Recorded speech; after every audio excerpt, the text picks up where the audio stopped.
Anybody in Houston, Texas, anybody in the energy business, and most people in the country know of Rich Kinder. You may not know him, but if you're breathing, you know of him. He started a company, CEO and chairman of Kinder Morgan. He started when his firm only had 164 people, I think. Today, he's built it up to over 12,000 people. He's the largest midstream company in America. That's the pipeline terminal aspect of the energy business. He's also created the third largest energy company in the world, just behind Exxon and Chevron. And I could go on up here, and most people in the city could go up here for another hour talking about Rich Kinder's business contributions, his success, and what he's done and created it from his own one individual person starting from scratch. But the higher importance that he's done, in combination, if not led by his wife, Nancy Kinder, all of us have to give something more important to our wives as she has done and is well known throughout the city. He's not only done business-wise great things for the city, but he's made the city a whole lot better. He's created parks, Discovery Green. If you're not from Houston, if you walk out of this hotel is developed around Discovery Green. Without Discovery Green, this hotel really may have not been here. And all the other developments that it's created within this city has been phenomenal. Nancy has chaired most of that effort, and they've spearheaded it from the beginning. They've also done, it's just getting completed, I think it will be through this summer, another initiative for the city, giving back green space like all major metropolitan areas in the country needs, is the Buffalo Bayou Park. And I think if you have a minute to go tour that, it's a giant, unbelievable redevelopment of what was really the impetus of this development of Houston at the end of Buffalo Bayou, Allen's Landing, and recreating what is now an unbelievable green space that most major cities would be envious of. The final thing that he's spearheading, again, along with Nancy, I probably ought to lead Nancy, and Rich is working with her, is the redevelopment and creation of Bayou Greenway project. And for those outside of Houston, we do call them bayous here. Most other cities may be creeks or rivers or whatever, but the majority of the names are bayous. And they're spearheading the redevelopment of the entire system, which is 250 acres. There'll be a lineal park throughout the entire city, so not just one demographic entity of the city gets to benefit from it, but it's spread throughout the entire city. And you just don't see those things happening. So for a professional CEO to do what he's done, I can't think of any throughout the entire country, maybe the combination of all those, have ever done to what the Kinders have done.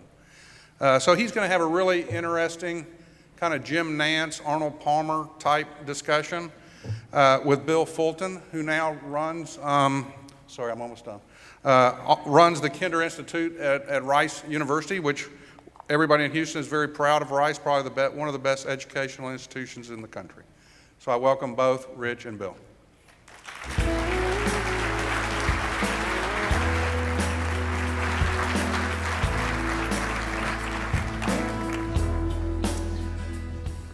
Good afternoon, everybody. It's a privilege to be sitting up here with Mr. Kinder, and it's great to see so many longtime ULI friends from California and DC and everywhere else. I think Jonathan said that we had done a poll, basically a show of hands of where you're from and how often you come to Houston. I'm going to ask, how many of you out there, if you could raise your hands, actually do live in Houston? Okay, everybody in the front row, have you noticed that? All live in Houston? How about you come here either for business or pleasure once a year or more? All in the back, okay? And then how many of you, this is the first time you've been here in several years? Okay, wow, all over the place. I hope you can see the tremendous changes that are occurring in Houston, both in private real estate development and in the public realm. And as Tim said, the Kinders have played a critical role in improving the public realm. So Rich, thanks for spending the time here with us this afternoon. Well, after that introduction, I think I'll just go home. Well, you know, one of the things that people always say about Houston is that it's a city of opportunity, and certainly for you, that's been the case. I'm kind of wondering if you could talk a little bit about what Houston as a city of opportunity means for you as a person, what it has meant for you as a person, what it means for you as a business owner and as a civic leader. Well, I think a lot of it was revealed by the prior speakers and by that excellent clip that kicked the meeting off. But to me, it's an entrepreneurial mindset. And what I've said, and it sounds a little trite sometimes, is that in Houston, you are what you've achieved. There's not much of a social hierarchy here. Most people came from other parts of the country.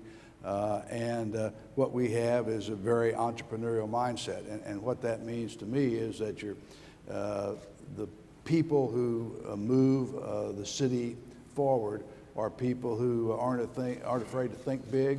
They find receptive audiences to thinking big. There's a lot of intellectual capital. Most people don't realize that largely because of the energy business and the medical center, we have as many engineers in Harris County as any other single county in the United States. So it's a very entrepreneurial mindset. And I think we also thrive here because of our diversity. I'm a huge believer, like probably many of you in the audience are, in demographics. And the way to think about Houston is 246. The city's a little over 2 million. Harris County, which surrounds the city, is a little over 4 million. And the metropolitan area, which is a 9-county area, is a little over 6 million. Now, if you look at Harris County, for example, which is 4.2 million people, it's 41% Latino, 32% Anglo, 18% African American, and 8% Asian. If you look at the whole metropolitan area, it's about 75% equally divided between Latinos and Anglos, and the remaining 25% between African Americans and Asians. So it's a very diverse society. People have come here largely because they see the entrepreneur image of Houston, and so it's a virtuous circle. People come here, they want to make good, they want to do better for their families, and they encounter an entrepreneurial mindset here. It's a great place to be an entrepreneur. And that's certain. And how old were you when you moved to Houston? And I was 37. I think. 37. So for you, it's been a city of opportunity, as it has been for so many other people. You talked a little bit about the intellectual capital here. Obviously, the energy industry is the preeminent industry. Also, for those of you from out of town, I work at Rice, and across the street from Rice is the Texas Medical Center. That's a group of 57 medical institutions that employs 100,000 people. It is the largest medical center in the world.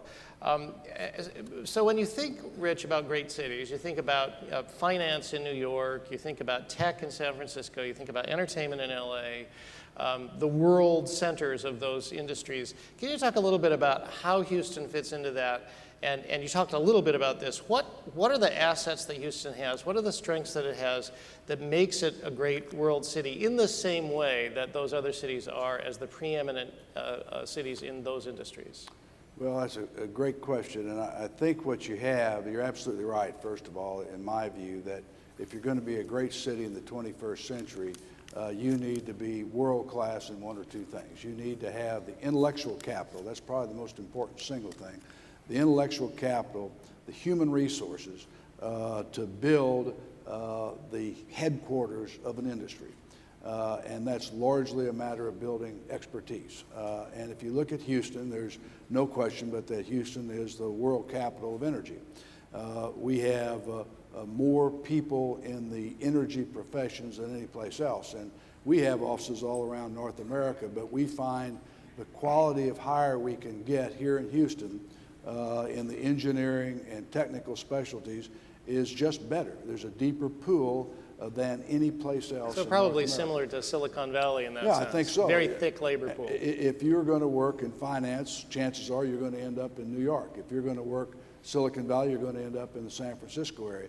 If you're going to be in energy, most people end up here.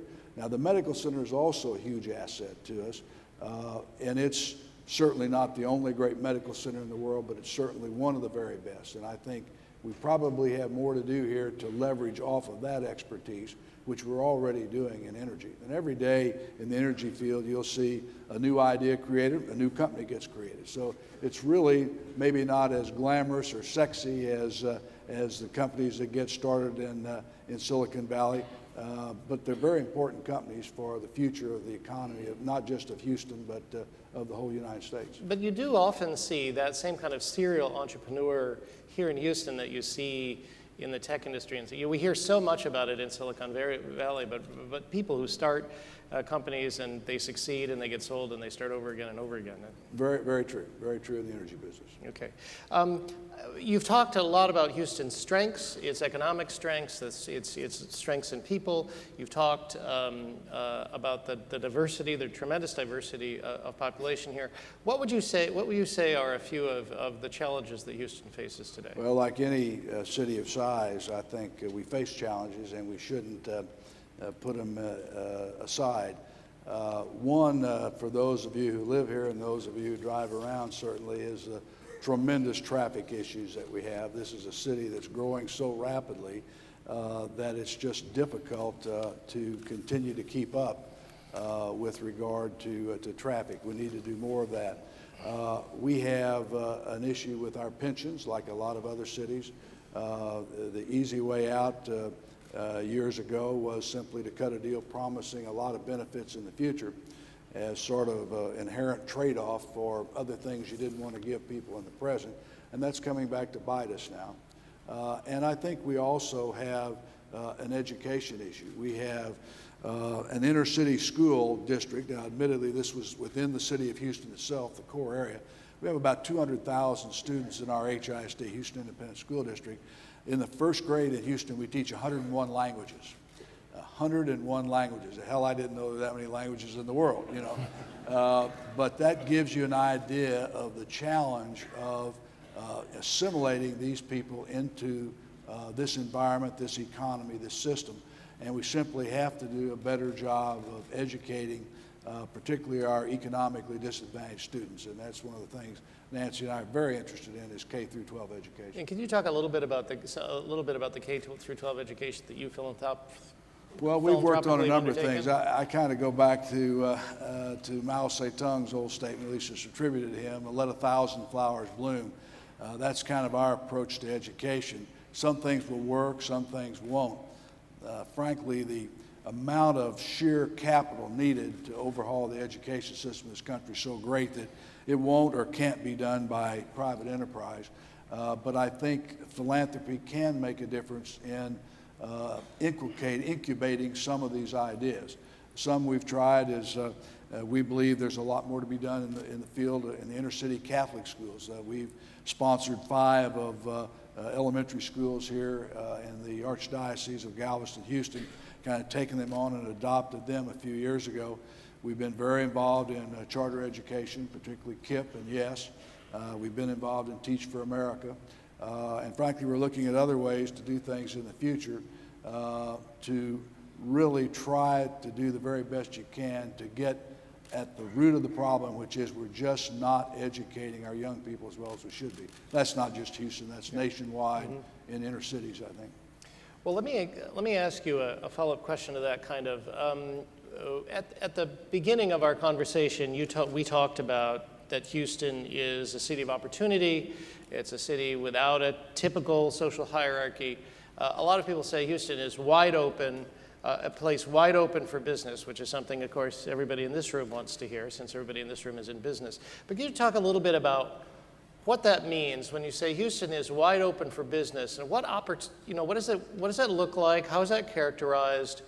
What kind of opportunity does that open up for people in business that doesn't exist elsewhere? And also, while you're at it, I'm curious, how does that affect the ability to effectuate change in the philanthropic center, in the sector, in the social sector? Well, I think Houston's open for business because, again, this city was built on the back of free enterprise. And again, it comes back to the whole entrepreneurial mindset. We don't have zoning. That's a plus and a minus in some respects. But it has given a lot of leeway for development. Land's relatively cheap. We're sitting in the middle of a vast prairie, a vast coastal prairie, really. So we haven't had some of the land issues that other cities on the coast have had. So I think it is wide open. I think there are a lot of opportunities here. I think the way that translates over into philanthropy, though, is, at least we feel, Nancy and I do, that it's incumbent on the people who have done well here in Houston to put money back in, and more than that, more than money, effort and imagination back in to the public infrastructure. And we're particularly intrigued, and this works well in a city like Houston, in public-private partnerships, which is what Discovery Green is, what Buffalo Bio Partnership is, and what Bio Greenways is. To give you an idea of Discovery Green right across the street here, this was a series of decrepit, urban, decayed parking lots a few years ago. We and 3 other foundations got together and we built what is now this park. And it attracts 1.2 million visitors a year.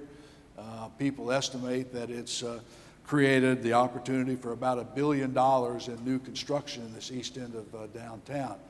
So that's the way philanthropy, I think, helps business succeed, but we've got to work very hard to improve our urban environment and our urban green space. And so when we concentrate on areas that we think are transformational, urban green space was high on our list, one of the 3 things we concentrated on. Okay, and so, but that really is, as you say, built on the back of this philosophy that the city is entrepreneurial, pretty wide open, without social barriers. When you come here, if you accomplish something, you're accepted, and everybody works together to try. That's certainly my observation. Is you're pretty pragmatic. Everybody in Houston works together to try to get things done. I think that's right. Okay. That's right. So I've been here since last fall. I'm still getting used to the idea that every cocktail party begins with a discussion about the price of oil. That doesn't happen in Los Angeles and San Diego, where I used to live, just so you know. So I'm sure everybody in the audience is kind of wondering, we've seen oil prices go up and down. In the introduction, it was mentioned that you are that Kinder Morgan is the leading midstream company. I'm just wondering, without asking you what you think about what's going to happen to the price of oil, maybe you could talk a little bit about where you see the energy industry in the U.S. right now, and where do you think it's going to be going in the next few years?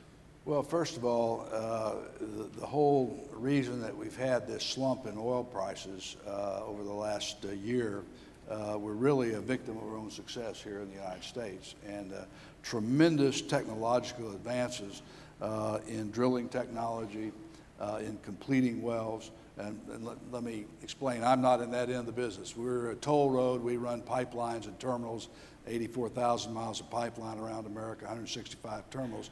So we're sort of insulated from that, and we're not because whatever the price is, it's still going to move around. That's right. But the upstream deserves so much compliments because they have really pioneered the ability to get a lot more oil out of the ground and natural gas, and that's what the shale plays were all about. And the corollary or the side effect of that has been they produce so much that supply-demand does work. It drove the prices down, and we have worldwide, you have a market of around 93 million barrels a day of crude oil. We're oversupplied, depending on which experts you listen to, by 1 million to 2 million barrels. And that will at some point come back in balance. Where that price of crude oil will go, I don't know. You can't satisfy the demand at $60 prices, but I don't know if it's 70 or 75. Certainly doesn't probably need to be $100 again. But it'll eventually even out, supply demand, then we'll probably overproduce again, and we'll have another downturn. Oh, real estate developers know nothing about that. Nothing right? about that. But all of this is part of business, and I think the good thing, it certainly is having an impact on Houston. We've been the biggest creator of jobs in America, and that's tailing off now. We're seeing the impact in the upstream, the service side of the business. But I don't think it's dealing any mortal blows to the city of Houston. And I think, again, the fact that we have all this intellectual capital and the headquarters of the large employment centers for most of the major energy companies are here, I think we will survive this very well and prosper. It does seem, as you say, it does seem as though, unlike the legendary downturn in the 80s, that the drop in the price of oil is not delivering a devastating blow to the economy of Houston. Well, that's true, and people always think in terms of what I've just talked about, which is the upstream end of the business, Giant and drilling wells and gushers and all this that has been publicized so much. But so much of the investment today is actually downstream. By that I mean the refineries, the petrochemical facilities. Various pundits are estimating that if you drew a line from Corpus Christi, Texas, Baton Rouge, Louisiana, and went 20 miles either side, you're going to see $100 billion spent in the next 10 years on petrochemical facilities.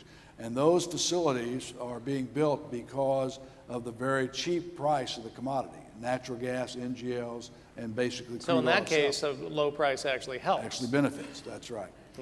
Same of the refinery complex right here on the ship channel.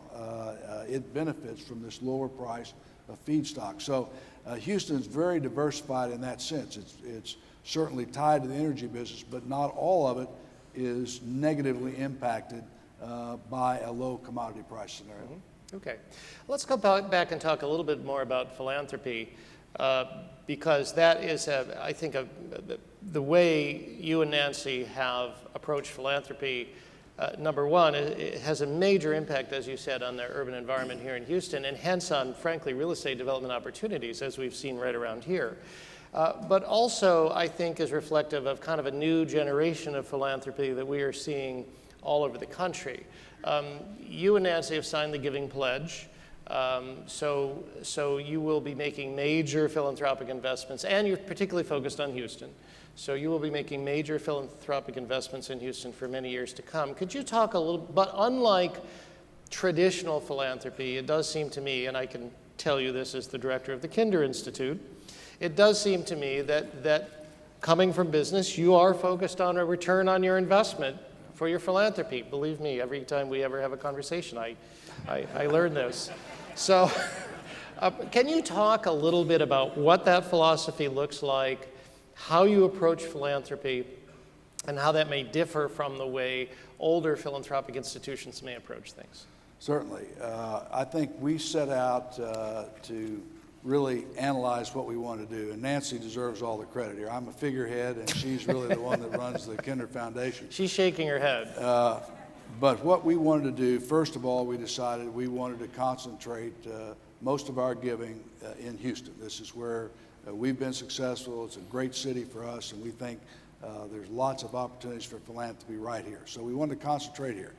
Then we wanted to be as transformational as possible. We wanted to take on projects that we thought probably would not get done, or not get done in the way we thought they should be, if they didn't have the impetus of a gift or participation from us.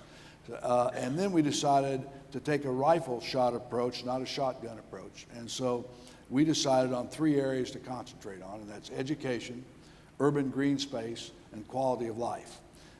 And that's what we've tried to do. And we've tried to utilize experts in those fields to help us, and tried to be transformational in the sense of getting something done that otherwise wouldn't be done.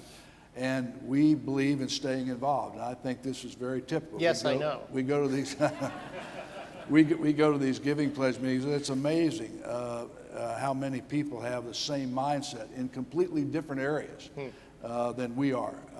But I think the modern philanthropist wants to be involved, get a return on the investment, as opposed to just giving money to his alma mater and having a building named after him. Let's go through some of these philanthropic efforts one by one to talk a little bit about how this has manifested itself. And if we could why don't we put the Discovery Green pictures back up again on the screen? And I think, Susan, there's 2 of them. So if we can put those back up. Let's talk a little. This is the long view. Let's sit with that for a minute. So this is right outside this building. The Hilton is there on the left. The big apartment building is right in the front. This is being shot from the view of the George R. Brown Convention Center, and of course, the Marriott is under construction on the other side of the green. Talk a little bit about how you approached this project, you and Nancy, because you're going to say it was Nancy who did this, and then she's going to shake her head again. But how did you approach this project? How did you view this as being transformational? And how do you think that your philanthropy allowed something to happen that otherwise wouldn't have happened? Well, in this particular case, as I said earlier, this was a dying several block area, cut up, a little park, then some parking lots. Some was city-owned, some was privately owned. And Bill White, who was the mayor at the time, said, could we get together and talk about this? And there were 4 foundations in the room, and we all kind of went around and said, yes, we would put some money up into buying the land and improving it. We'd have to raise other money, thank goodness, from a lot of people around town. And the other directors of the foundation said, well, we'll do this if Nancy Kinder will be chairman of it. And so she did, and this started a long odyssey. But eventually, with a lot of help from a lot of people, we arrived at what I think is really an urban jewel, much more than I thought it would be in the beginning. We've had many more visitors than we thought. We have several hundred free events all year. We have a very successful restaurant that goes a long way toward paying the upkeep. But the one really important thing from a legal and business standpoint we did was we said we would not put this together if we didn't have a long-term agreement with the local incrementers, as we call them. The tax increment Increment zone to support this over an extended period of time. The fear of private money in urban green space development is that you get into this, you put your money up, everything looks great, and then a subsequent administration decides, what the hell, we don't need that, you know. They don't water it, they don't take care of it, and pretty soon you've got, you're back to an urban derelict space again. So that was our condition going in. We were able to work out a written agreement through the city, approved by the city council, for this. And we've done the same thing on Buffalo Bio on an even larger scale. So this, I think, is, and Herman Park, which we've been only peripherally involved in, they've done a lot of the same things in working with the city. So I think that the trend line here on philanthropy in major cities is going to be public-private partnerships with the private sector doing things that the public will not or cannot put the money up for. But the public has got to commit itself through its government instruments for the long term. For the long term. Which is what happened in the case of Discovery Green. That's right. Discovery Green hosts about, you said several hundred about 600 events a year. Over 1 million people a year go there. And I don't remember the exact number for the total cost of building Discovery Green. You put in 50, I believe. But the private real estate investment that's been driven by Discovery Green all around it, by the time it's all built out, and you see a lot of it under construction, it's going to be well over $1 billion, maybe $1.5 billion. Let's go on and talk about a couple of the other major gifts and the impact they have had. Let's begin by talking about the Buffalo Bayou Partnership. We can move on to that slide, Susan. Now, this is an extraordinary urban project. And I have to tell you, so I am the director of the Kinder Institute. I had a phone call the other day with Mr. Kinder, and I went home and I went jogging along the Kinder footpath. And so I realized I really do live in a Kinder world now. The Kinder footpath right at Buffalo Bayou. And next month, the actual Buffalo Bayou Park will be opening up. Could you talk a little bit about maybe the lessons you learned from Discovery Green, how you took the same approach to the Buffalo Bayou Partnership, and maybe talk a little bit about the Buffalo Bayou Park, and we're going to rely on Susan to move the slide along at the appropriate moment. Go ahead. Well, basically the same concept. This slide she's got up now is tremendous. We have a large dog park and a small dog park. And believe me, if you get in there with 100 dogs, you're going to get wet, even if you're standing on the sidelines. This was, again, a part of the city. It's a strip about 3 miles long, beginning at the west end of downtown, running out to Shepherd Drive. And it varies in width, but basically, generally, 1/4 mile or so in width. That was tremendously, it was really a disaster. I used to run there, and you never knew what was around the next turn, whether it was a syringe or a beer bottle or whatever. Working with the Buffalo Bayou Partnership, that's done a lot of good work elsewhere on the bayou as well as here, we were able to put together an agreement involving the Buffalo Bayou Partnership, our foundation. We made the catalyst gift, the city, the flood control, and the county. The total cost of the project just in contributed dollars is around $55 million, but much more than that if you count the dredging and the government work that's gone in that was contributed as part of the deal. once again, we refused to do it until we had a long-term agreement with the tax increment zone. I think it's 40 years long on this one, I think, and it starts at $2 million a year and escalates by 2% a year. We have our own security force, we have our own patrols, we have our own cleanup people, and what we want, Nancy and I have told everybody involved, it's easy, maybe not easy, but it's glamorous to put together a project like this. But what is important is 2 years from now, people have got to be just as pleased when they're out there running or biking. We have separate trails. As on day one. That's right. Yeah. And that's our goal, to make this a long-term part of the city. It's too grandiose to say this, but I will anyway. It could be something like our Central Park. Yes, clearly it is a transformational project. I was out running along probably Kinder footpath on the day the dog park opened, and there were so many dogs trying to get into the dog park. I literally had to stop, turn around, and run the other way. I couldn't get past all the dogs in the dog park the day that the dog park opened. Now, in addition to the Buffalo Bayou Partnership gift, you also made a gift for the Bayou Greenways generally, which was matched by other private donations as well as a significant contribution by Houston voters. Truly a public-private partnership. If you could talk, I'm wondering if you could talk a little bit more about the big picture Bayou Greenway plan and what that's going to look like when it's going to look like this, apparently, right? When it's all built out. Talk a little bit about how you came to want to do this, what it consists of, and again, how you structured the deal. Well, this is, to me, this is just a fantastic development.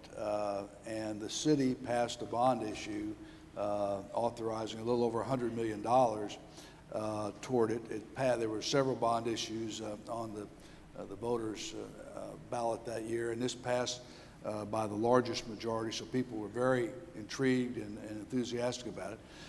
And it left the private sector, the Parks Commission, with the ability or the need to raise over $100 million, a little the more Houston than Parks matching. Board.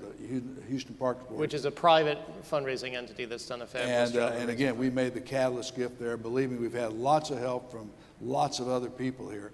But what this will do is it will create eventually 150 miles of bicycle and walking trails throughout Houston. In fact, it's said that about 2/3 of all the people in Houston will live within a mile of one of these trails.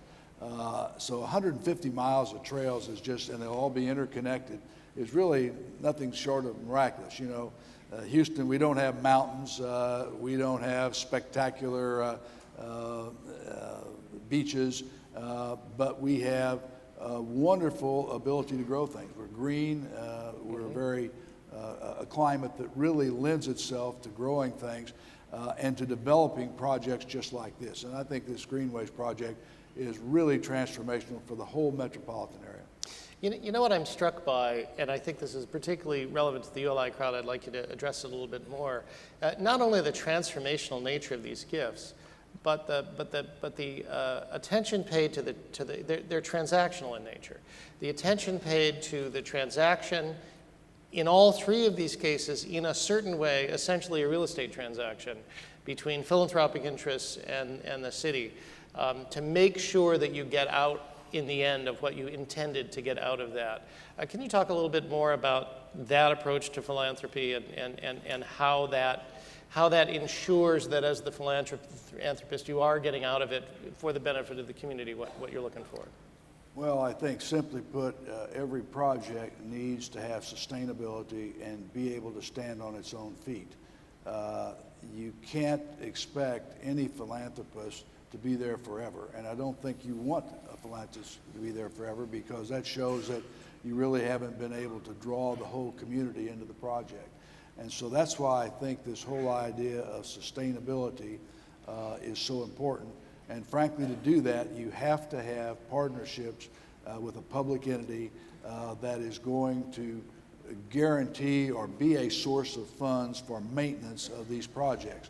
Now, That said, you don't necessarily want the public entity to be the actual party doing the maintenance. You want them to put the money up, and you want a motivated private partnership like Buffalo Bio Partnership to actually do the day-to-day maintenance. They will take, we believe, a more constructive, better approach to maintenance than it would be if you were just using a public entity to do your maintenance. So it's very difficult to put together, but once they put together, we think they work very well. Good. Now, your most recent philanthropic gift has been to the Museum of Fine Arts for the one of 3 new buildings at the Museum of Fine Arts complex. It'll be the Nancy and Rich Kinder building. And in classic Houston fashion, when they announced this project and said the whole thing was going to cost $450 million, they said, oh, by the way, we already have $350 million of the 450, 50 of which came from you for the one building. Now, the Museum of Fine Arts also, and the investments there also have anchored significant private real estate investment in the museum district. You see in the picture here some of the private, particularly residential buildings that are doing well down there. Can you talk a little bit about you're the chairman of the board of the Museum of Fine Arts. Could you talk a little bit about why the Museum of Fine Arts is such a significant anchor institution? And again, what went into your decision to make a significant investment in this presumably transformational addition to the museum complex? Yeah, there's a lot of reasons that are specific to the museum in terms of, like most major metropolitan museums, we have more objects of art than we can possibly exhibit in our exhibit space today. We need that space. We have particularly strong collections in Latin American contemporary art, and we need additional space. But those are sort of museum specific. From a citywide standpoint, we'd like to get across the point, first of all, that Houston is more than just a business and convention center, that people don't just come here to go to a convention, that we have really good attractions. This is one of the major art museums in America in terms of the number of exhibitions it puts on, in terms of its space that it has for exhibits. But this whole thing, by revitalizing the campus, putting in a new building, a new school, we have one of the largest art schools in the country serving people from kindergarten all the way through college, and some artists in residence beyond that. This will have a transformational impact, particularly on the museum district. And you're already seeing a lot of real estate development just in this area.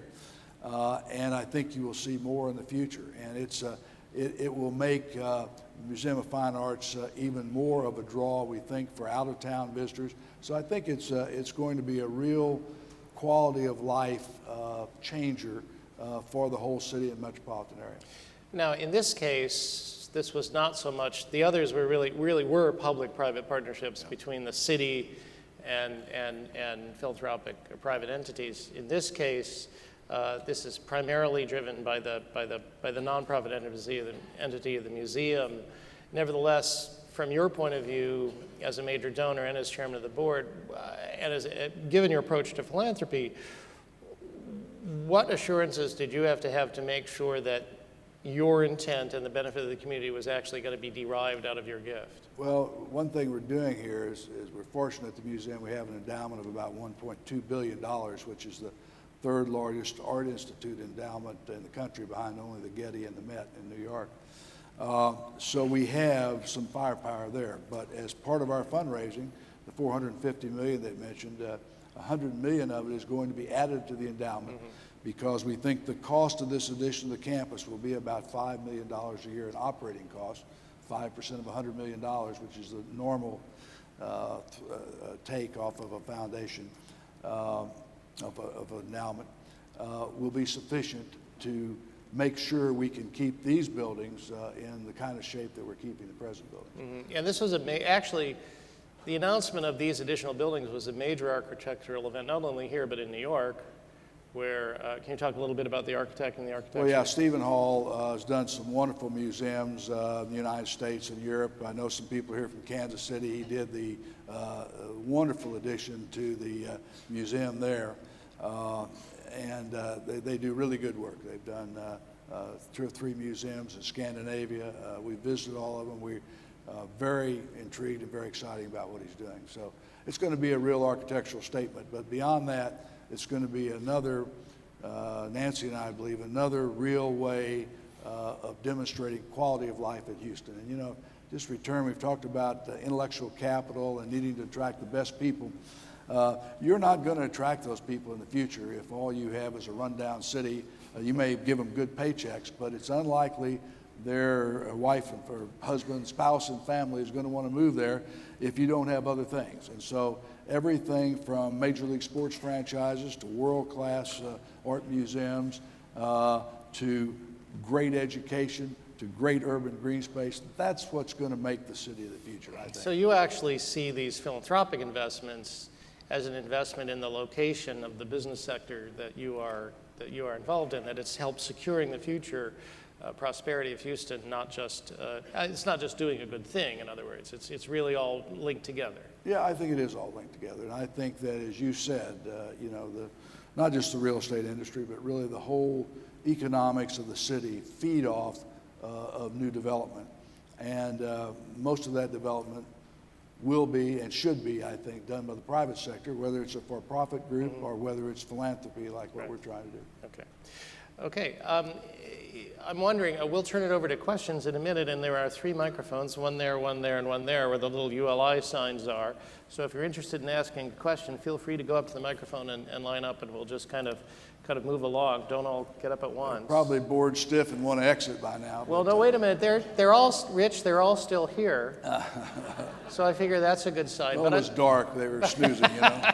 But I just kind of wonder, okay, but in closing, I'm kind of wondering, you've made major investments in education and in green space and in this cultural institution. What other, as both a business leader and a philanthropist in this town, what other aspects of quality of life do you see require ongoing attention in order for Houston to remain a world city and continue to achieve its potential in the 21st century? Well, part of it is infrastructure development.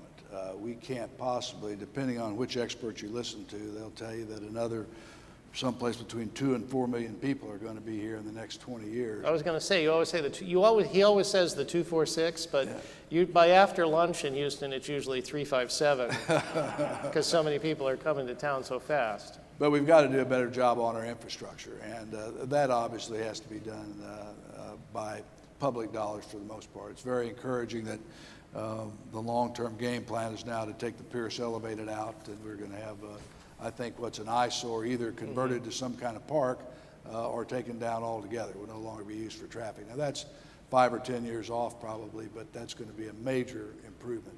But we just constantly got to be looking for opportunities to improve the city. And I think any city that doesn't do this in the future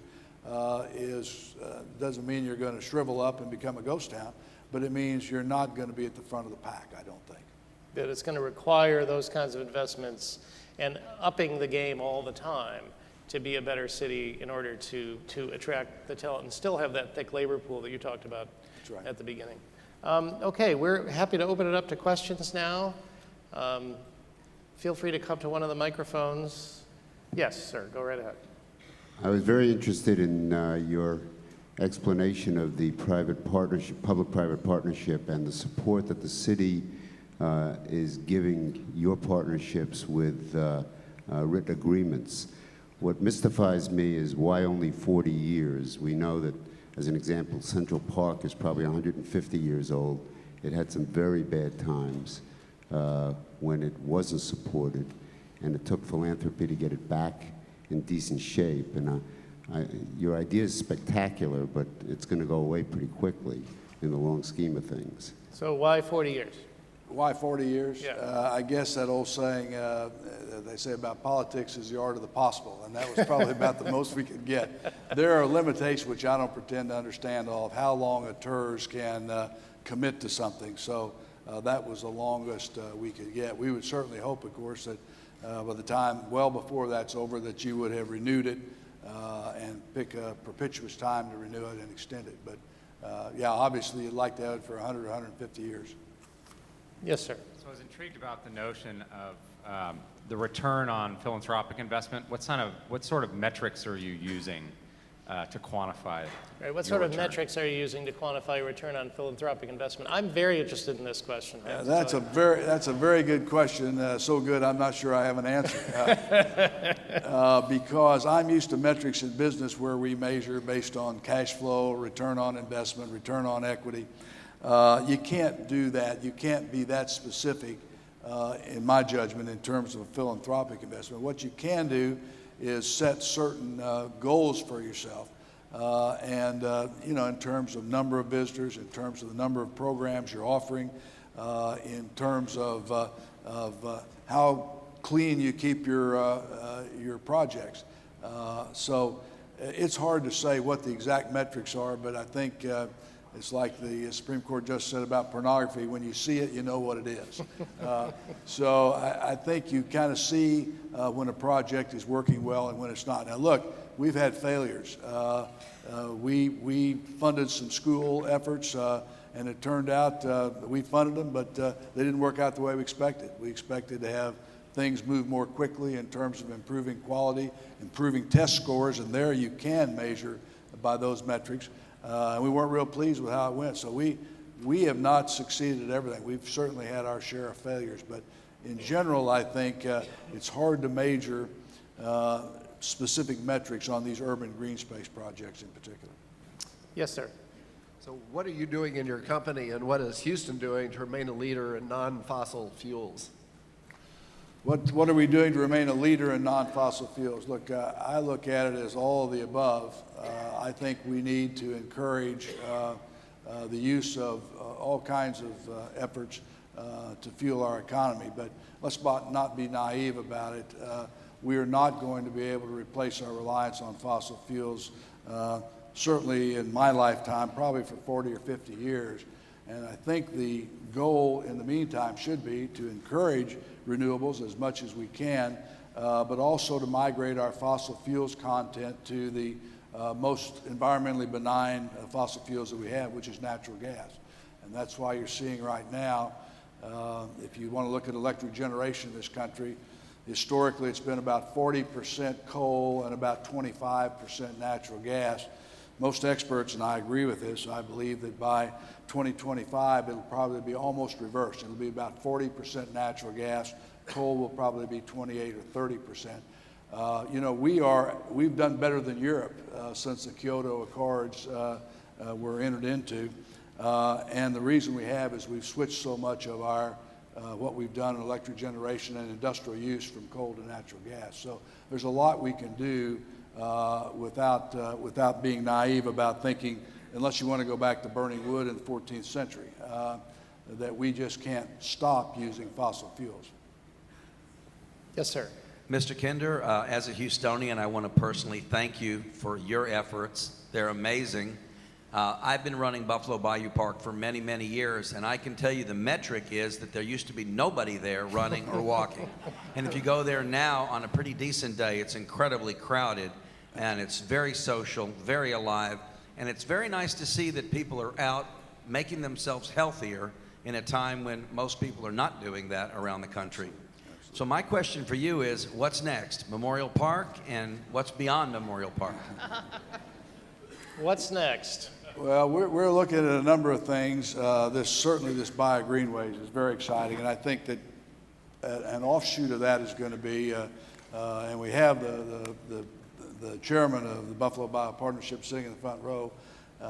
Sis Johnson can tell you a lot more about it than I do, but there's offshoots of this, pocket parks, other parks that can be developed off of this Bio Greenways that I think will make a lot of sense, and we'll look at doing those things. Certainly Memorial Park, and everybody knows in Houston that there's a lot of planning going on there, a lot of looking at the future, a lot of focus groups, and we'll just see how that develops, but that's certainly of interest. And I want to come back to your comment about people using the park.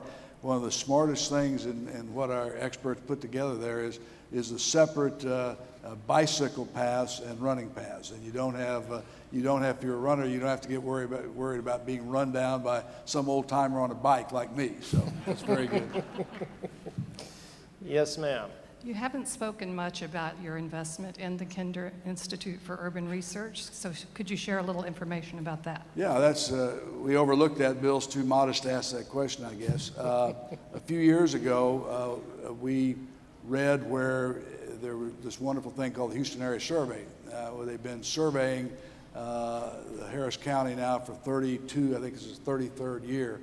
A great trove of urban information on demographics, attitudes of the population, and very professionally done by the sociology department at Rice.